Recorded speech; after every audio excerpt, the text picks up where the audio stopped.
नमः संस्कृताय मित्रों, मैं डॉक्टर तन्वी सिंह अपने channel eternal adolescence classes for Sanskrit में आप सभी का स्वागत करती हूँ।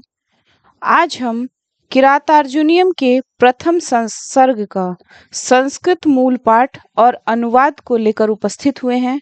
कोशिश करेंगे कि इस वीडियो में हम प्रथम सर्ग के टोटल जो 46 श्लोक हैं उनका संस्कृत मूल पाठ और अनुवाद देख लें।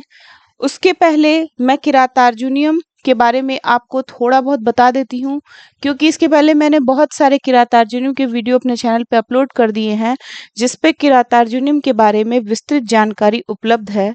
लेकिन फिर भी किसी ग्रंथ को शुरू करने के पहले उसका परिचय देना नितांत आवश्यक होता है, इसलिए मैं किरातार्जुनीयम के बारे में थोड़ा बहुत आपको यहाँ पे बता के फिर संस्कृत मूल पाठ को बताऊंगी। तो जैसा कि आप सभी जानते हैं कि किरातार्जुनीयम महाकाव्य महाकवि भारवी की एकमात्र कृति है और ये विधा में महाकाव्य है। इसमें टोटल 18 पर्व हैं, 1040 श्लोक हैं। ये महाभारत के वन पर्व से लिया गया है। इसके नायक जो है वो मध्यम पांडव अर्जुन, जो धीरोदात्त कोटि के नायक हैं, वह हैं। प्रतिनायक किरात वेशधारी शिव है। नायिका द्रौपदी हैं। इसमें वीर रस है। किरातार्जुनीयम का कथानक है तपस्यारत अर्जुन द्वारा किरात वेशधारी भगवान शिव से पाशुपतास्त्र की प्राप्ति। किरातार्जुनीयम के प्रथम सर्ग में टोटल 46 श्लोक है जो आपको पढ़ने हैं। श्लोक संख्या 1 से 44 तक में वंशस्थ छंद है, 45 में पुष्पिताग्रा छंद है और अंतिम जो श्लोक है 46 उसमें मालिनी छंद है। इसको मैं श्लोक को जब बताऊंगी तो आपको बता दूंगी। प्रथम सर्ग का जो कथानक है उसमें हस्तिनापुर भेजे गए वनेचर का द्वैत वन में आकर युधिष्ठिर से मिलना, दुर्योधन के शासन प्रबंधन का वर्णन तथा युधिष्ठिर के लिए द्रौपदी का उत्तेजनापूर्ण कथन है। इस प्रथम सर्ग में वस्तु निर्देशात्मक मंगलाचरण किया गया है।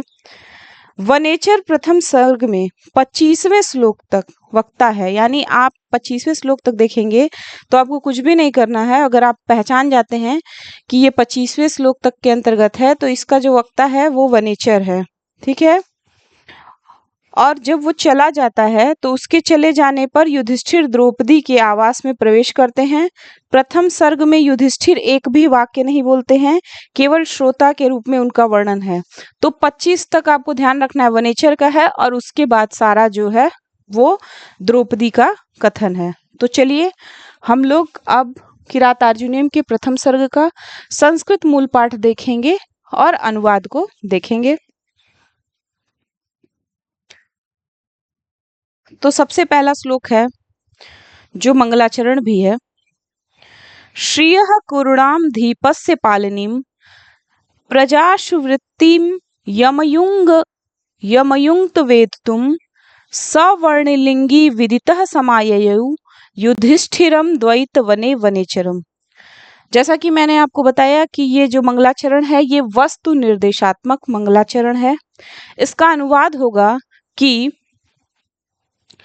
कुरु देश के स्वामी दुर्योधन की राजलक्ष्मी का पालन करने वाली प्रजा विषयक प्रवृत्ति को जानने के लिए युधिष्ठिर ने जिस वनेचर को नियुक्त किया था वह ब्रह्मचारी वेश वाला वनेचर सारा वृतांत जानकर द्वैत वन में युधिष्ठिर के पास लौट आया। श्रियः कुरुणाम धीपस्य पालिनीम प्रजाशुवृत्तिम यमयुंक्त वेदितुम सवर्णिलिंगी विदितः समाययौ युधिष्ठिरम द्वैत वने वनेचरः। कुरु देश के स्वामी दुर्योधन की राजलक्ष्मी का पालन करने वाली प्रजा विषयक प्रवृत्ति को जानने के लिए युधिष्ठिर ने जिस वनेचर को नियुक्त किया था वह ब्रह्मचारी वेश वाला वनेचर सारा वृतांत जानकर द्वैत वन में युधिष्ठिर के पास लौट आया। जैसा कि मैंने आप लोगों को बताया है कि श्लोक संख्या 1 से 44 तक वंशस्थ छंद है, तो पहला यानी इस श्लोक में कौन सा छंद होगा? वंशस्थ छंद होगा। ठीक है, तो चलिए बढ़ते हैं हम लोग अगले श्लोक की तरफ।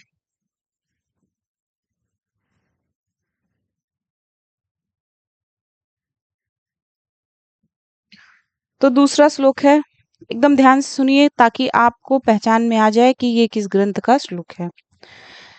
कृत प्रणामस्य महिम मही भुजे जीतां सपत्नेन निवेदयिष्यतः न विव्यथे तस्य मनो न हि प्रियं प्रवक्तुं मिक्षन्ति मृषा हितैषिणः।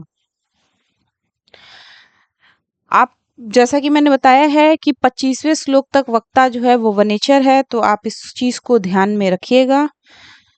तो अब इसका हम भावार्थ बताते हैं यानी अनुवाद कि महाराज युधिष्ठिर को प्रणाम करके शत्रु द्वारा जीती हुई पृथ्वी के वृतांत को राजा के प्रति निवेदित करते हुए उस वनेचर का मन व्यथित नहीं हुआ, क्योंकि हित चाहने वाले लोग मिथ्या मधुर वचन बोलने की इच्छा नहीं करते।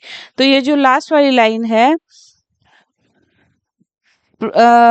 न ही प्रियम प्रवक्तुम मिक्षति मृषा हितैषिणः, तो ये कभी कभी सुक्ति में भी दे देता है, तो इसको भी देख लीजिएगा। इस श्लोक में भी वंशस्थ छंद है। चलिए अब हम आगे बढ़ते हैं तीसरे श्लोक की तरफ। थोड़ा जल्दी जल्दी करेंगे ताकि इस वीडियो में टोटल 46 श्लोकों के बारे में हम देख लें। ऐसे ही करके हम एक एक ग्रंथ को जल्दी जल्दी लाएंगे ताकि आप एग्जाम के लिए पूरी तरह से तैयार हो जाएं।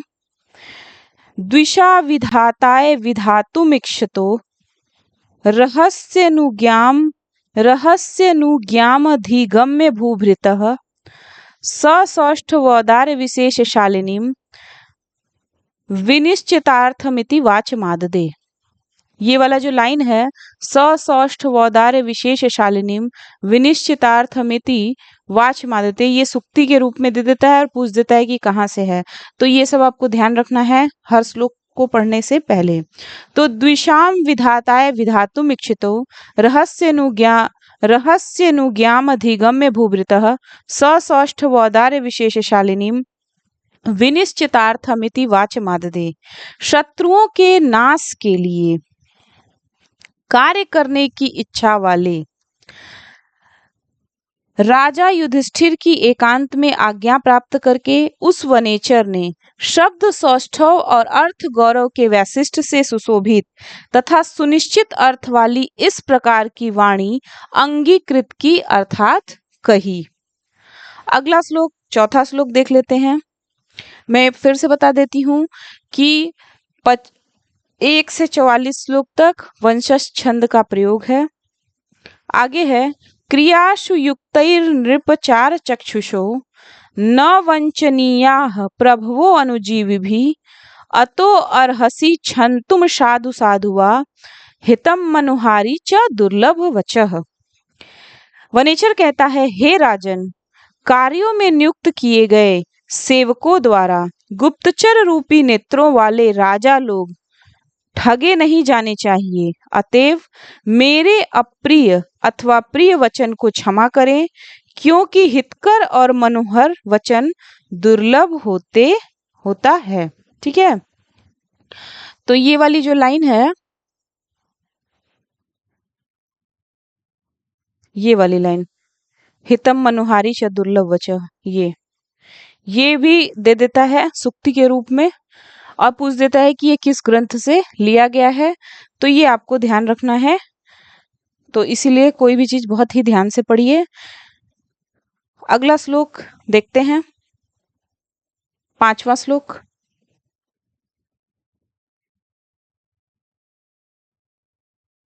स किम सखा साधु न शास्ति यो अधिपम हितान्न यह संसृणते स किम प्रभु सदा अनुकूलेषु हि कुर्वते मृति नृपेषु मातेषु च सर्व संपदः।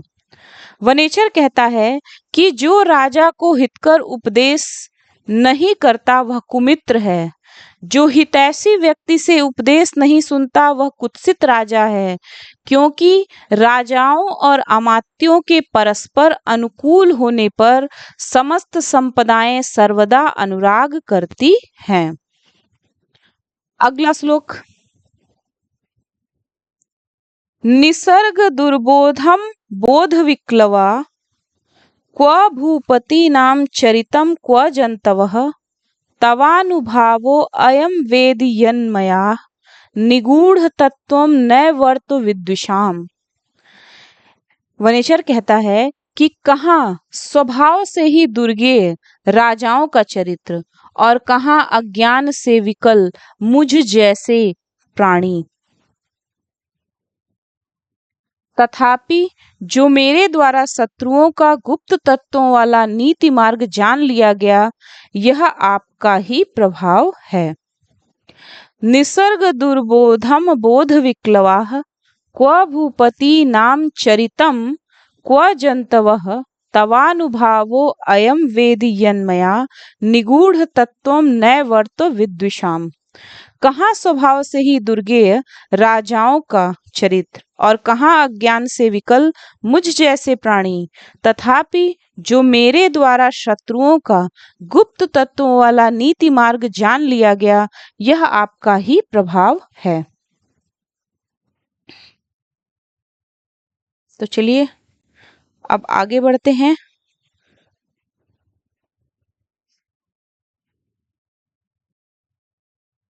सातवें श्लोक की तरफ। विशंकमानो भवतः पराभवम नृपासनस्थो अपि वनाधिवासिनः दूरोदरच्छद्म जितां समीहते नयेन जेतुम जगतिम सुयोधनः। वनेचर कहता है,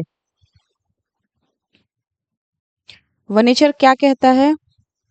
राज सिंहासन पर बैठा हुआ भी दुर्योधन वन में निवास करने वाले आपसे पराजय की आशंका करता हुआ जुए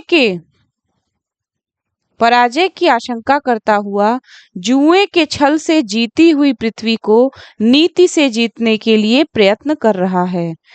विशंकमानो भवतः पराभवम नृपासनस्थो अपि वनाधिवासिनः दूरोधर छद्म जितां समीहते नयेन जेतुम जगतिम सुयोधनः।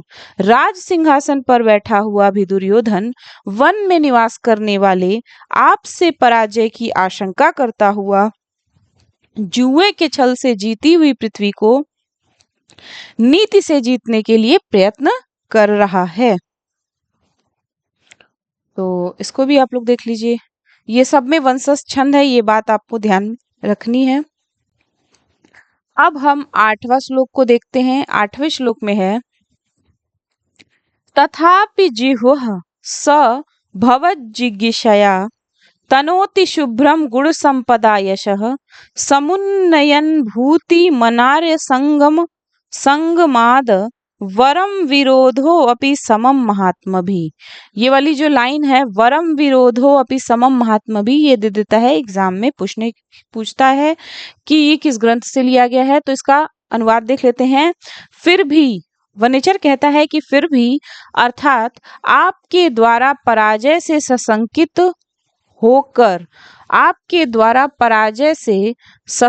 होकर भी कुटिल स्वभाव वाला वह दुर्योधन आपको जीतने की इच्छा से अपनी गुण रूपी संपत्ति के द्वारा धवल कीर्ति को फैला रहा है।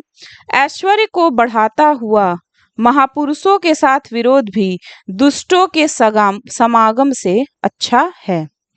तथापि जिह्वं स भवज्जिगीषया तनोति शुभ्रम गुण संपदा यशः समुन्नयन भूति मनार्य संगमाद वरम विरोधो अपि समम महात्मभि। अर्थात फिर भी, अर्थात आपके द्वारा पराजय से सशंकित होकर भी कुटिल स्वभाव वाला वह दुर्योधन आपको जीतने की इच्छा से अपनी गुण रूपी संपत्ति के द्वारा धवल कीर्ति को फैला रहा है।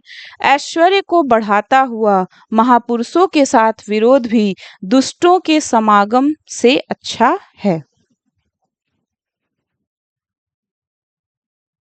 अगला देख लेते हैं 9वां श्लोक। कृतारि षड्वर्ग जयेन मानवीम अगम्य रूपां पदवीं प्रपित्सुना विभज्य नक्तं दिवमस्ततन्द्रिणा वितन्यते तेन नयेन पौरुषम। अर्थात कामादिक 6 शत्रुओं के समूह को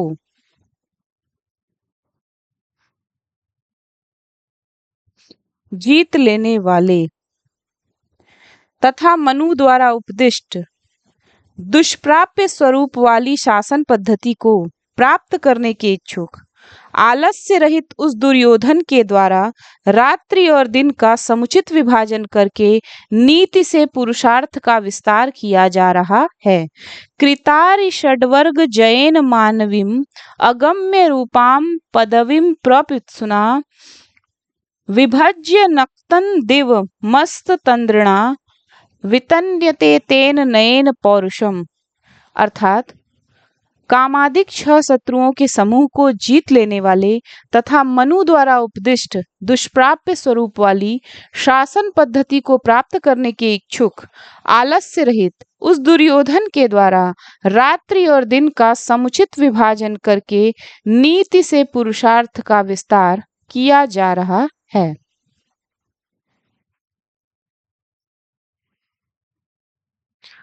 अब अगला श्लोक देखते हैं, यानी 10वां श्लोक।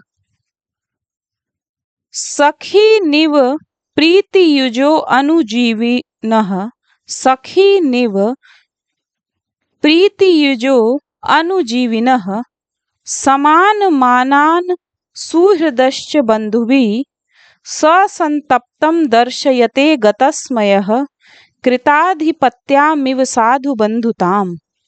वनेचर कहता है कि अभिमान रहित वह दुर्योधन निरंतर सेवकों को प्रेम से युक्त मित्रों की तरह, मित्रों को बंधुओं के समान सम्मान युक्त एवं बंधु वर्ग को आधिपत्य रखने वाले स्वामी की भांति अच्छी तरह प्रदर्शित करता है। तो इस श्लोक में भी वंशस्थ छंद है, ये आपको ध्यान रखना है 1 से 44 तक। बाकी आप किरातार्जुनीयम का जो मैंने सार संग्रह डाला है उसमें इस सब श्लोकों का निचोड़ भी है, तो वहां से भी आप देख लीजिएगा। अगला श्लोक हम देख लेते हैं। असक्त माराधयतो यथा यथम विभज्य भक्त्या सम पक्षपातया गुणानुरागा दिव सख्य मीवान न बाधते अस्य त्रिगुणः परस्परम। वनेचर कहता है यथोचित विभाजन करके समान पक्षपात वाले अनुराग से अनासक्त भाव से सेवन करते हुए इस दुर्योधन के 3 पुरुषार्थ धर्म अर्थ काम मानो उसके गुणों में अनुराग होने के कारण मित्रता को प्राप्त करते हुए के समान एक दूसरे को बाधा नहीं पहुंचाते। असक्त माराधयतो यथायथम विभज्य भक्त्या समपक्षपातया गुणानुरागा दिवशख्य मीवान न बाधते अस्य त्रिगुणः परस्परम। यथोचित विभाजन करके समान पक्षपात वाले अनुराग से अनासक्त भाव से सेवन करते हुए इस दुर्योधन के 3 पुरुषार्थ धर्म अर्थ काम मानो उसके गुणों में अनुराग होने के कारण मित्रता को प्राप्त हुए के समान एक दूसरे को बाधा नहीं पहुंचाते। अगला 12वां श्लोक देखते हैं। निरत्ययं साम न दानवर्जितं न भूरि दानं विरह्य सत्क्रियां प्रवर्तते तस्य विशेषशालिनी गुणानुरोधेन बिना न सत्क्रिया। वनेचर कहता है कि उस दुर्योधन की निर्बाध प्रवृत्ति होने वाली मधुर वाणी दान के बिना प्रवृत्त नहीं होती, उसका प्रचुर दान सत्कार के बिना प्रवृत्त नहीं होता, विशेष रूप से सुशोभित होने वाला उसका सत्कार गुणों का विचार किए बिना प्रवृत्त नहीं होता, अर्थात वह गुणी का ही सत्कार करता है। उस दुर्योधन की निर्बाध प्रवृत्ति होने वाली मधुर वाणी मधुर वाणी दान के बिना प्रवृत्त नहीं होती। उसका प्रचुर दान सत्कार के बिना प्रवृत्त नहीं होता। विशेष रूप से सुशोभित होने वाला उसका सत्कार गुणों का विचार किए बिना प्रवृत्त नहीं होता, अर्थात वह गुणी का ही सत्कार करता है।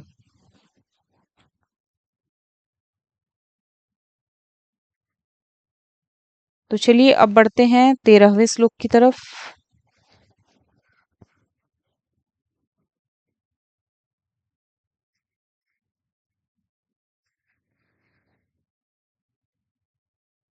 वसूनि वाछन्न न वशी न मन्युना स्वधर्म इत्येव निवृत्त कारणः गुरूपदिष्टेन रिपौ सुते अपि वा निहन्ति दंडेन स धर्म विप्लव। वनेचर कहता है, इंद्रियों को वश में रखने वाला वह दुर्योधन न तो धन चाहते हुए न क्रोध से, अपितु सभी कारणों से रहित होते हुए अपना धर्म है ऐसा मानकर गुरुओं द्वारा उपदिष्ट दंड नीति से शत्रुओं अथवा पुत्रों में भी विद्यमान धर्म के व्यतिक्रम को नष्ट करता है। अगला श्लोक है 14वां। विधाय रक्षान परितः परेतरान अशंकिताकारमुपैति शंकितः क्रियापवर्गेष्वनुजीवित्सात्कृता कृतज्ञतामस्य वदन्ति संपदः। विधाय रक्षान परितः परेतरान अशंकिताकारमुपैति शंकितः क्रियापवर्गेष्व अनुजीविसात्कृताः कृतज्ञतामस्य वदन्ति संपदः। वनेचर कहता है कि चारों ओर शत्रुओं को रक्षक नियुक्त करके सशंकित होता हुआ भी वह दुर्योधन शंका रहित आकृति बनाए रखता है। कार्यों की समाप्ति पर सेवकों को प्रदान की गई संपत्तियां इस दुर्योधन की कृतज्ञता को कहती हैं।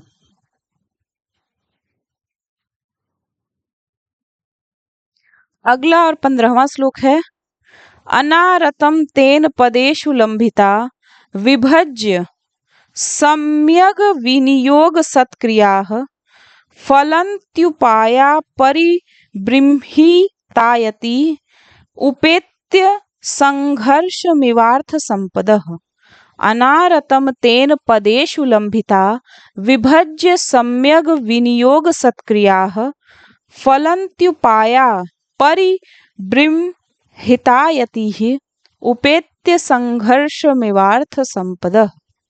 वनेचर कहता है कि उस दुर्योधन के द्वारा उपादेय वस्तुओं में भली भांति विभाग करके समुचित प्रयोग रूप सत्कार को प्राप्त कराए गए समाधिक उपाय मानो आपस में स्पर्धा करके समुन्नत भविष्य वाली धन संपदाओं को निरंतर उत्पन्न करते हैं। अगला श्लोक है। अनेक राजन्य रथाश्वसंकुलम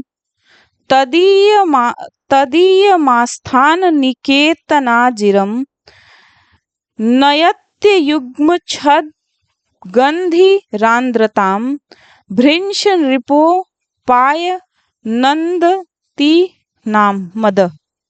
अनेक राजन्य रथाश्वसंकुलम तदीयमास्थान निकेतनाजिरम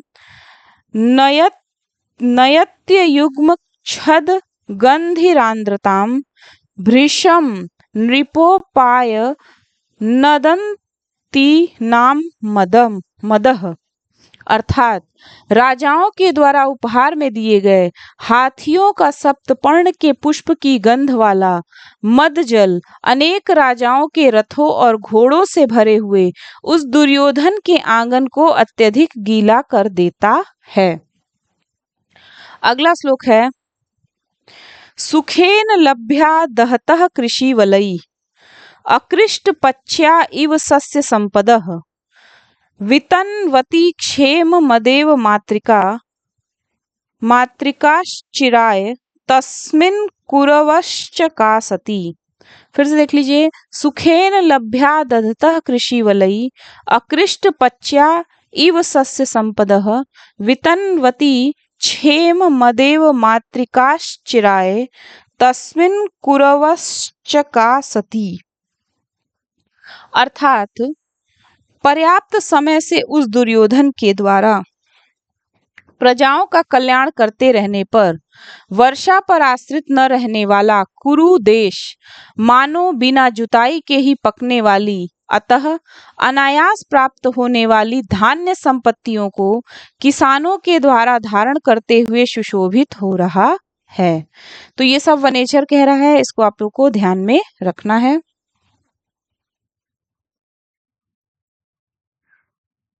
अब अगला श्लोक देखते हैं हम लोग।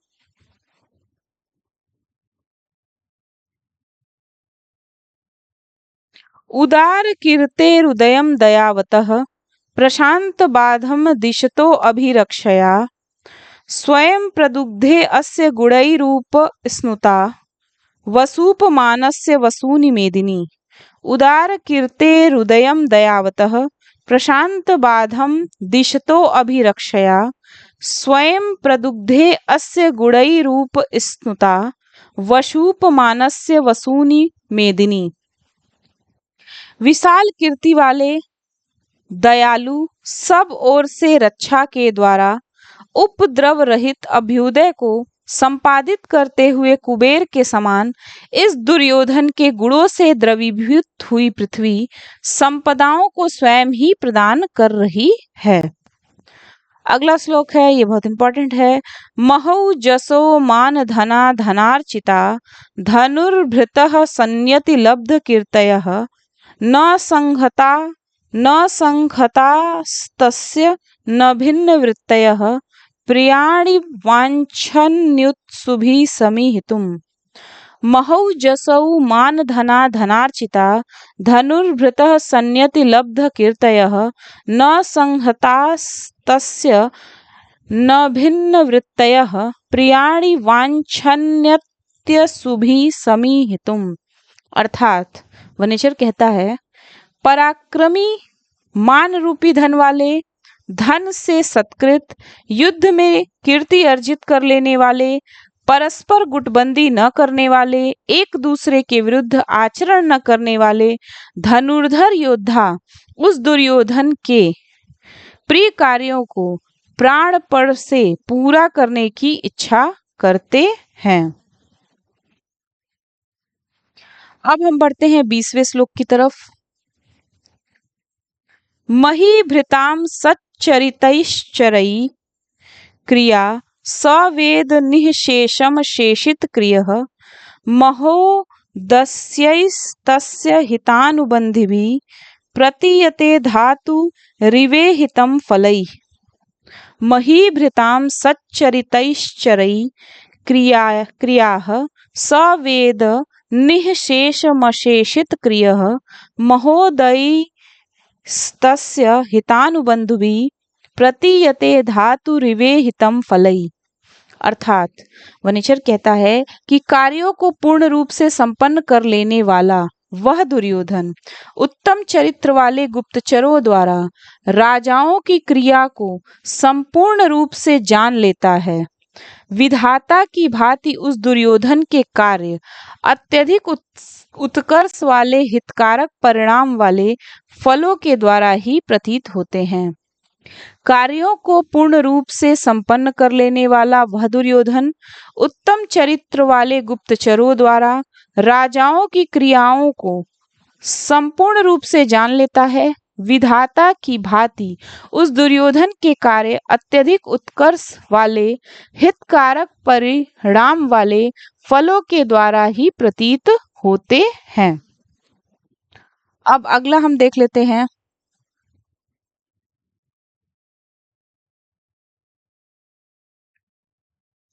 स तेन सज्जं क्वचिद्युद्यतं धनु कृतं न वा कोपविजिह्यमाननं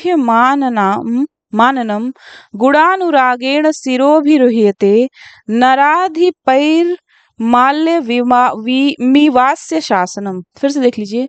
स तेन सज्जम क्वचिद्युद्यतम धनु कृतम नवा कोप विजिह्यमाननम गुणानुरागेण शिरोभिरुह्यते नराधिपैर माल्य मीवास्य शासनम। अर्थात उस दुर्योधन के द्वारा कहीं भी चढ़ी हुई प्रत्यंचा वाला धनुष नहीं उठाया गया अथवा क्रोध के कारण मुख विकृत नहीं किया गया। राजाओं के द्वारा इस दुर्योधन का आदेश गुणों के अनुराग के कारण पुष्पमाला की भांति सिरों से धारण किया जाता है। उस दुर्योधन के द्वारा कहीं भी चढ़ी हुई प्रत्यंचा वाला धनुष नहीं उठाया गया अथवा क्रोध के कारण मुख विकृत नहीं किया गया। राजाओं के द्वारा इस दुर्योधन का आदेश गुणों के अनुराग के कारण पुष्पमाला की भांति सिरों से धारण किया जाता है।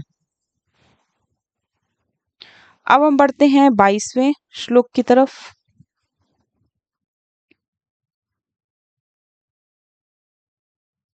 स यौवराज्ये नव यौवनोद्धतं निधाय दुःशासन मिध्वशासनः मखेश्व खिन्नो अनुमतः पुरोधसा धिनोति हव्येन हिरण्यरेतसम। अर्थात अप्रतिहत आज्ञा वाला वह दुर्योधन अभिनव यौवन के कारण उदंड दुशासन को युवराज के पद पर नियुक्त करके पुरोहित से अनुमति लेकर आलस्य रहित होकर यज्ञों में हव्य के द्वारा अग्निदेव को प्रसन्न करता है।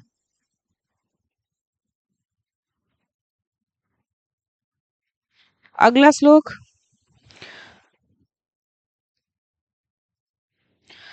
प्रलीन भूपालमपि स्थिरायति प्रसा सदा वारिधि मंडलम भुवः सचिन्तयत्येव भियस्यत्वदेष्यति अहो दुरंता बलवद्विरोधिता। ये वाली जो लाइन है अहो दुरंता बलवद्विरोधिता, ये पूछ देता है कि किस ग्रंथ से है। तो प्रलीन भूपालमपि स्थिरायति प्रशासदा वारिधि मंडलम भुवः सचिन्तयत्येव भियस्त्वदेष्यति अहो दुरंता बलवद्विरोधिता। शत्रु रहित और स्थिर भविष्य वाले समुद्र पर्यंत भूमंडल पर शासन करता हुआ भी वह दुर्योधन आपकी ओर से आने वाली विपत्तियों के विषय में सोचता ही रहता है। अहो बलवानों से किया गया विरोध दुखद अंत वाला होता है। अहो दुरंता बलवद्विरोधिता, अहो बलवानों से किया गया विरोध दुखद अंत वाला होता है। ये भी वनेचर ने ही कहा है, बहुत ध्यान रखिएगा। कथा प्रसंगेन जनै रुदाहृतात् कथा प्रसंगेन जनै रुदाहृताद अनुस्मृता खंडल सुनु विक्रमः तवाभिधानाद व्यथते नताननः स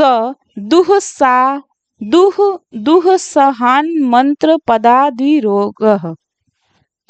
कथा प्रसंगेन जनैरुदाहृताद अनुस्मृता खंडल सुनु विक्रमः तवाभिधानाद व्यथते नताननः स दुःसहान मंत्र पदा दिवोरगः। इसका अनुवाद देख लेते हैं। ये भी वनेचर ही कहता है।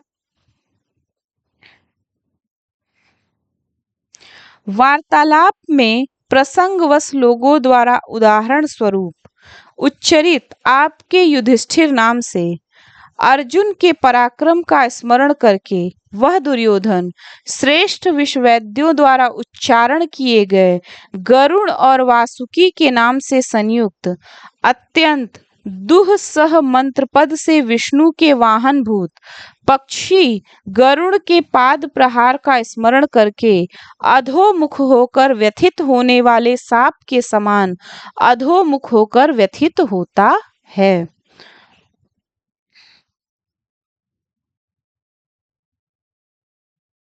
ये आखिरी श्लोक है जो वनेचर के द्वारा कहा जाता है, इसको भी ध्यान से देख लीजिए।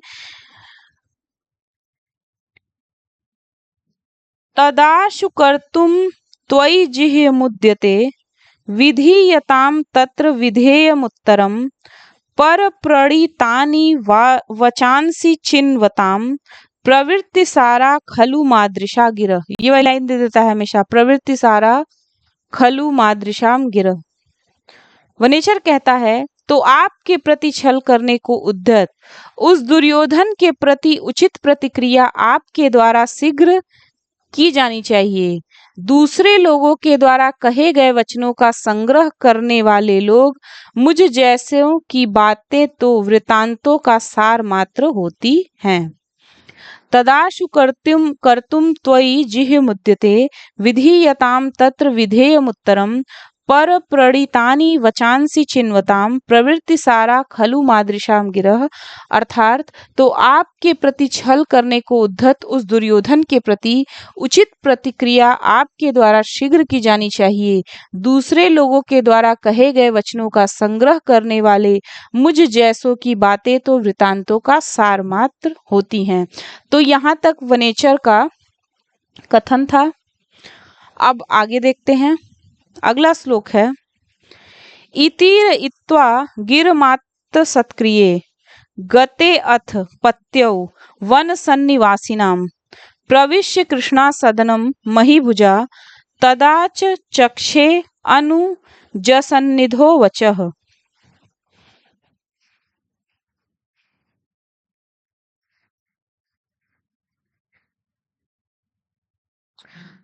तो इस प्रकार सभी बातें कहकर सत्कार पाकर वनवासियों के स्वामी उस वनेचर के चले जाने पर महाराज युधिष्ठिर ने द्रौपदी के भवन में प्रवेश करके अनुजों के सानिध्य में उस बात को कह सुनाया। ठीक है, अब हम अगला श्लोक देखते हैं।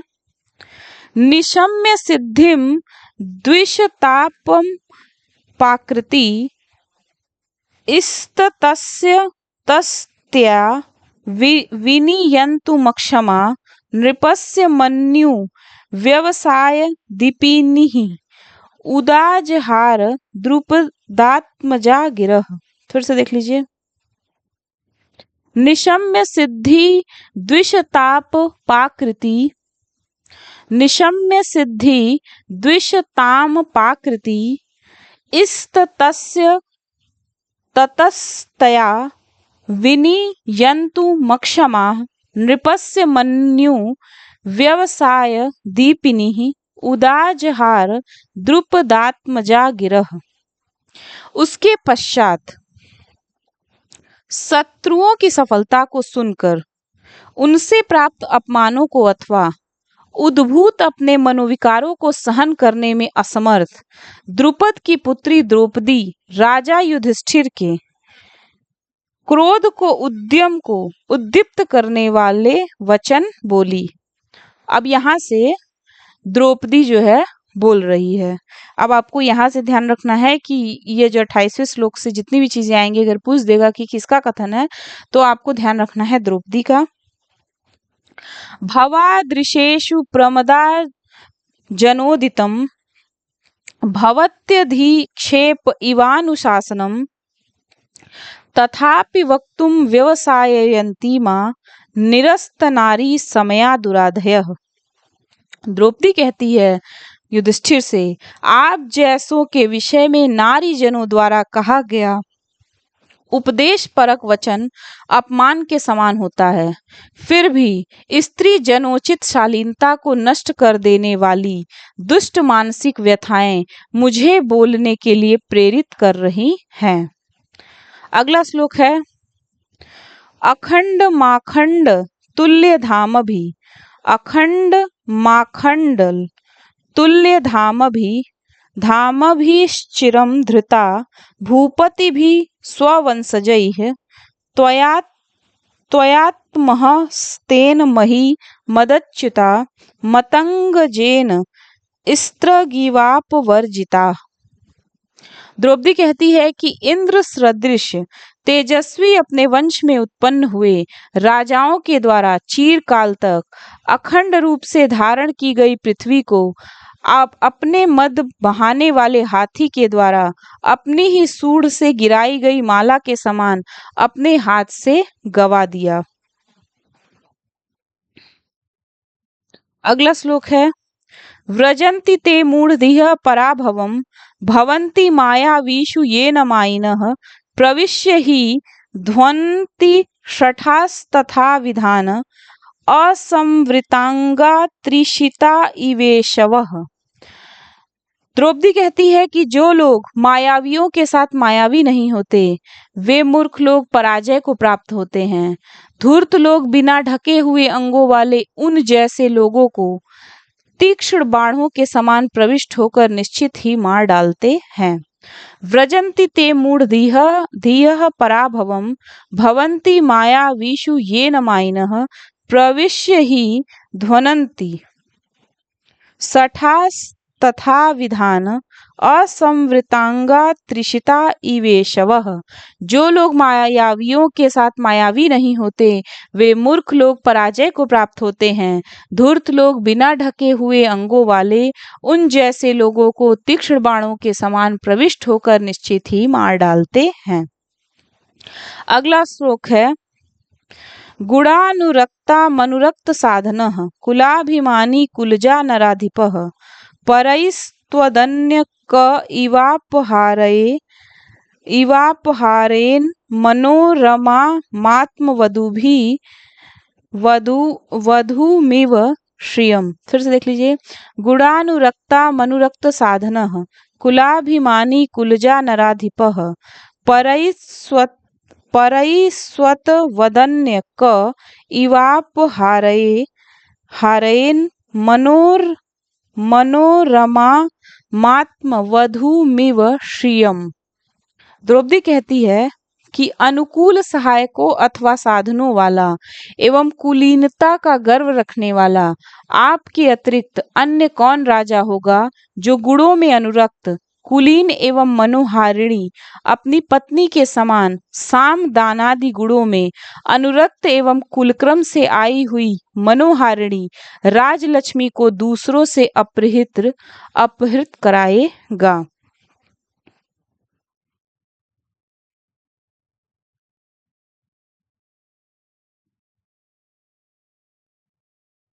तो अब हम बढ़ते हैं अगले श्लोक की तरफ, 32वें श्लोक की तरफ। भवन्तमेतर्हि मनस्वी गर्हिते विवर्तमानं नरदेव वर्तमनि कथं न मर्त्युर्ज्वलय इत्युदीरितः शमीतरी शुष्कमेवाग्नि रुक्षिखः। भवन्तमेतर्हि मनस्वी गर्हिते विवर्तमानं नरदेव वर्तमनि कथं न मन्युर्ज्वलय इत्युदीरितः शमीतरुः शुष्कमेवाग्नि रुक्षिखः। अर्थात द्रौपदी कहती है, राजन, इस समय मनस्वियों द्वारा निंदित मार्ग में स्थित आपको सूखे हुए समी के वृक्ष को जला देने वाली प्रज्वलित अग्नि के समान उद्दीप्त क्रोध कैसे नहीं प्रज्वलित करता। अगला श्लोक है, अबंध्य कोपस्य विहन्तुरापदां भवन्ति वश्या स्वयमेव देहिनः अमर्ष शून्येन जनस्य जंतुना न जात हार्देन न विद्विषादरः। द्रौपदी कहती है युधिष्ठिर से कि सफल क्रोध वाले और विपत्तियों को नष्ट करने वाले मनुष्य के सभी प्राणी स्वयं ही वशीभूत हो जाते हैं। क्रोधहीन व्यक्ति के मित्र बनने पर न तो उसे लोगों का आदर प्राप्त होता है और न ही शत्रु बनने पर भय होता है। तो कहती है कि सफल क्रोध वाले और विपत्तियों को नष्ट करने वाले मनुष्य के सभी प्राणी स्वयं ही वशीभूत हो जाते हैं।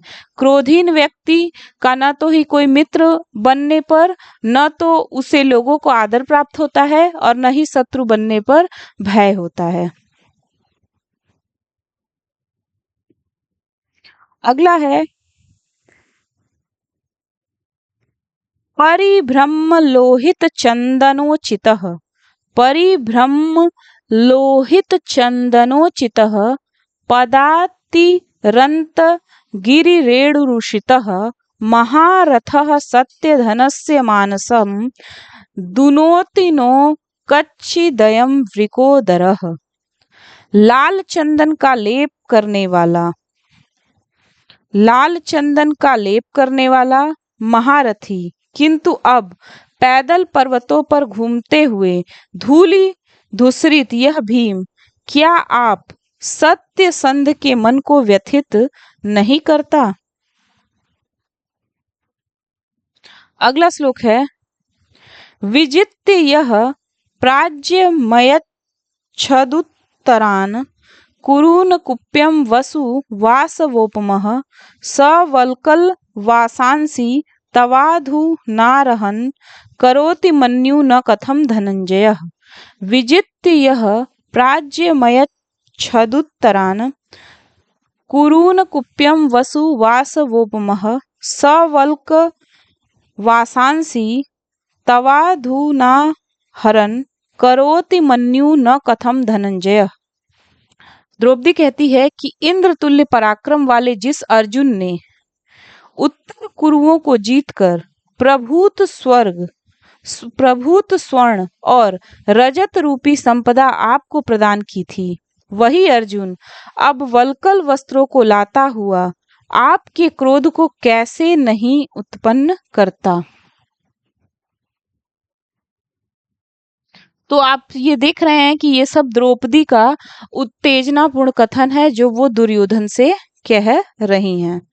ठीक है,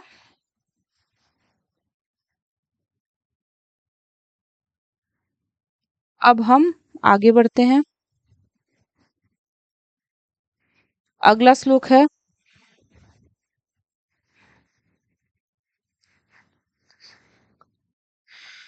वनांत संज्ञा कठिनी कृताकृति, कचाचितौ विश्वगीवा गजौ गजौ, कथम त्वमेतौ धृति संयमौ यमौ, विलोकयन्नुत्सहसे न बाधितुम्। वनांत संज्ञा कठिनी कृताकृति, कचाचितौ विश्ववीवा गजौ गजौ, कथम त्वमेतौ धृति संयमौ यमौ, विलोकयन्नुत्सहसे न बाधितुम्।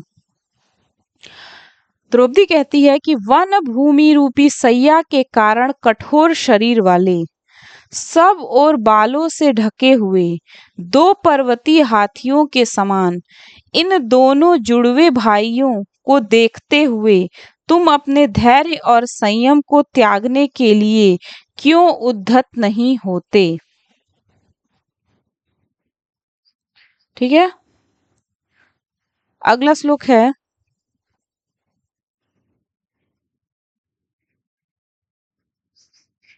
इमामहं वेद न तावकी धियं, विचित्र रूपा खलु चित्रवित्रयः, विचिन्तयन्त्या भवदापदं परा, रुजन्ति चेतः प्रसभं ममाधयः।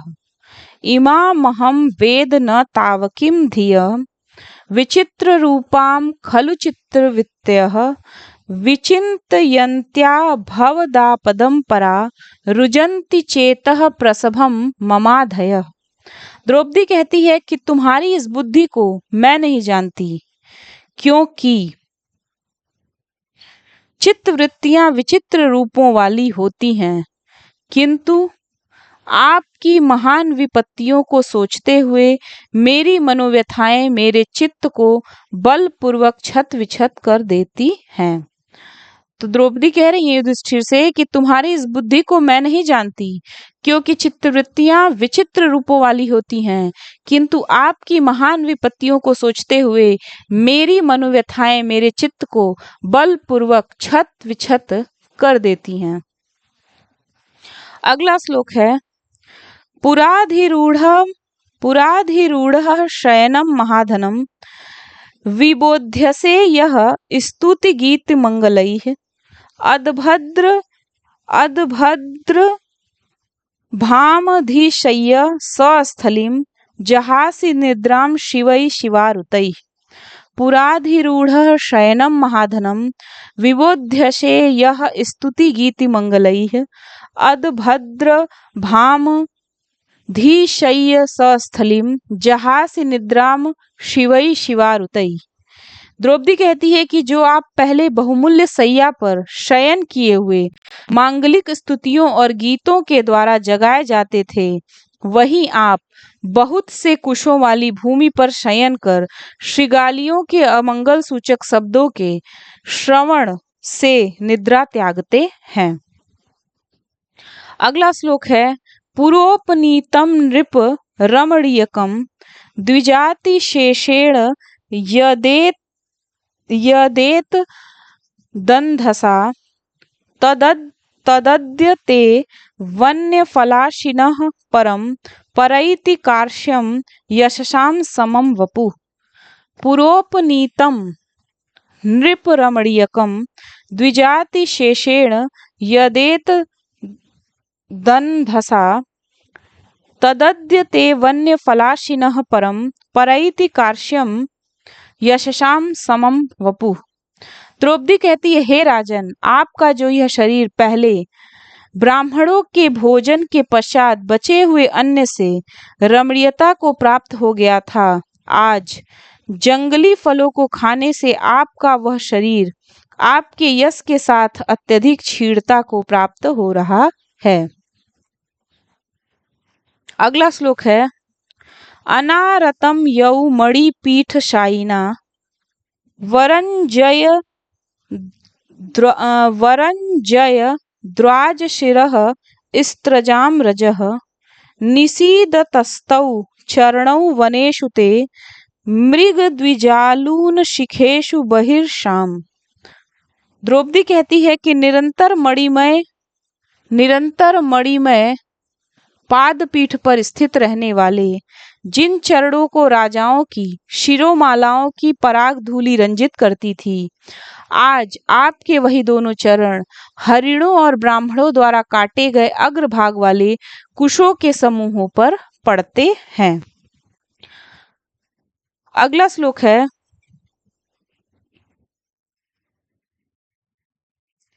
द्विषन्निमित्ता यदीयं दशा ततः समूल मुन्मूलयतीव मे मनः परैर्पर्यासितवीर्य संपदाम पराभवो अप्युत्सव एव मानिनाम। ये लाइन बहुत इंपॉर्टेंट है, पराभवो अप्युत्सव एव मानिनाम।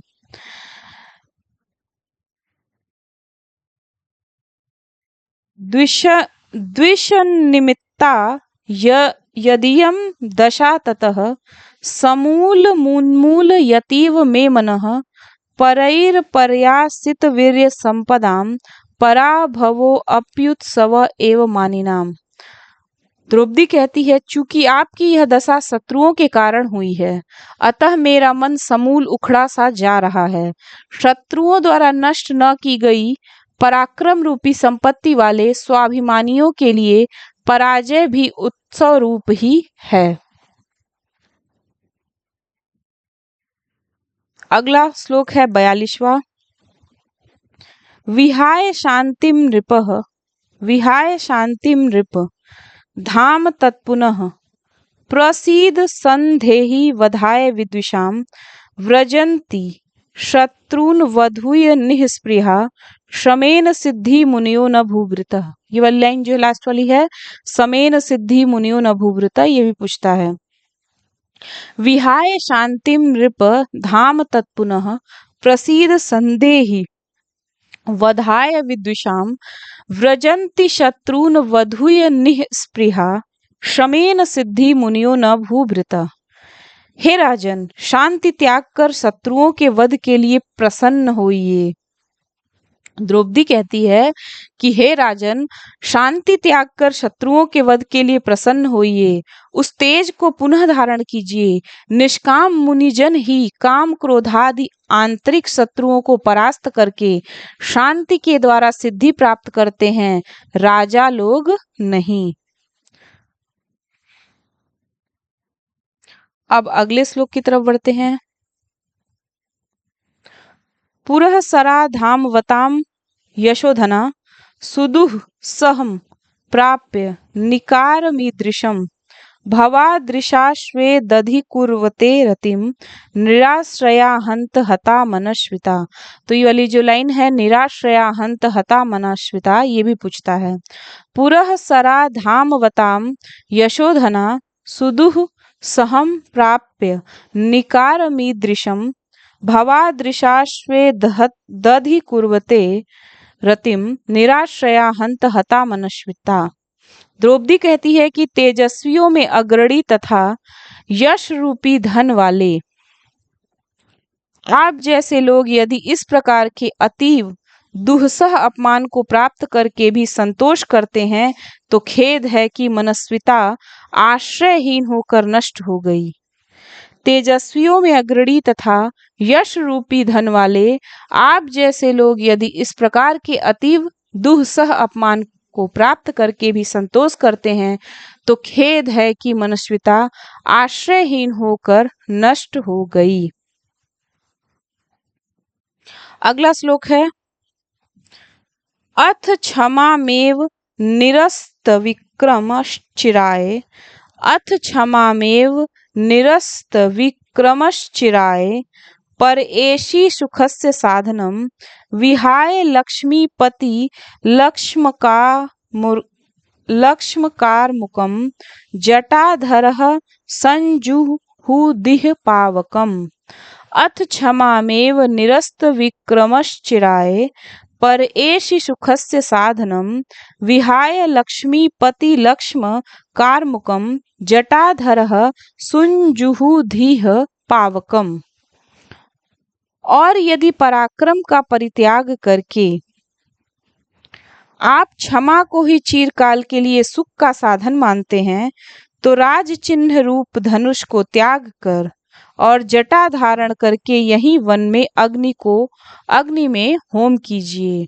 तो द्रौपदी और उत्तेजनापूर्ण कथन में कहती है कि और यदि पराक्रम का परित्याग करके आप क्षमा को ही चिरकाल के लिए सुख का साधन मानते हैं तो राज चिन्ह रूप धनुष को त्याग कर और जटा धारण करके यही वन में अग्नि में होम कीजिए। तो ये जो 1 से 44 तक श्लोक था इसमें आपका वंशस्थ छंद का प्रयोग है। तो यहाँ इतने में कभी भी कोई भी दे देगा तो आप आराम से वंशस्थ लगा सकते हैं। अब ये जो 45वां श्लोक है न समय परिरक्षणम क्षमम ते निकृत परेषु परेषु भूरि धाम्नः अरीषु हि विजयार्थिनः क्षितिशा विदधति शोपधि संधि दूषणानि। फिर से पढ़ देती हूँ। न समय परिरक्षणम क्षमम ते निकृत परेषु परेषु भूरि धाम्नः अरीषु हि विजयार्थिनः क्षितिशाम विदधति शोपधि संधि दूषणानि।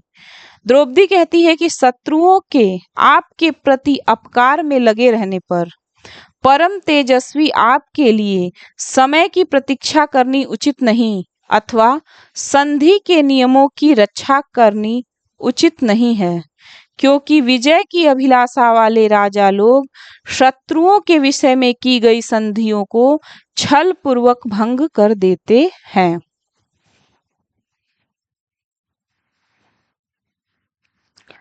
शत्रुओं के आपके प्रति अपकार में लगे रहने पर परम तेजस्वी आपके लिए समय की प्रतीक्षा करनी उचित नहीं है अथवा संधि के नियमों की रक्षा करनी उचित नहीं है, क्योंकि विजय की अभिलाषा वाले राजा लोग शत्रुओं के विषय में की गई संधियों को छल पूर्वक भंग कर देते हैं।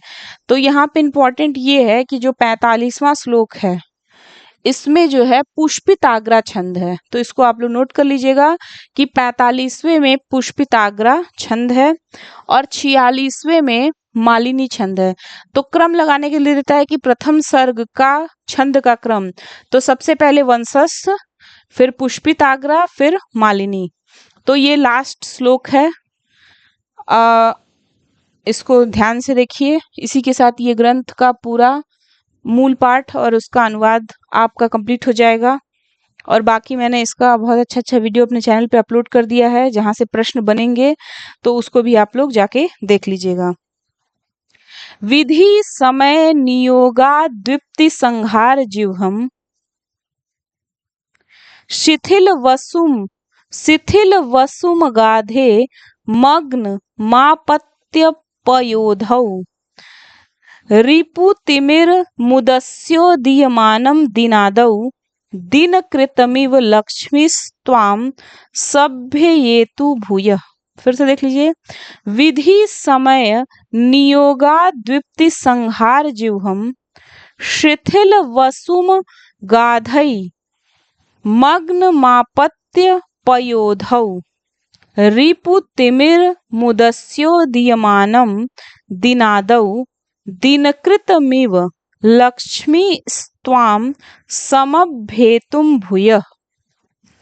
अर्थात विधाता अथवा भाग्य और काल के नियोगवश, विधाता अथवा भाग्य और काल के नियोगवश अत्यंत गंभीर आपत्ति रूपी समुद्र में डूबे हुए, प्रकाश नष्ट हो जाने से मंद प्रभ शिथिल किरणों वाले शत्रु रूपी अंधकार को नष्ट करके उदित होते हुए सूर्य की भांति आपको शुभ समय प्रातः काल अनुकूल समय में खोई हुई राजलक्ष्मी पुनः प्राप्त हो।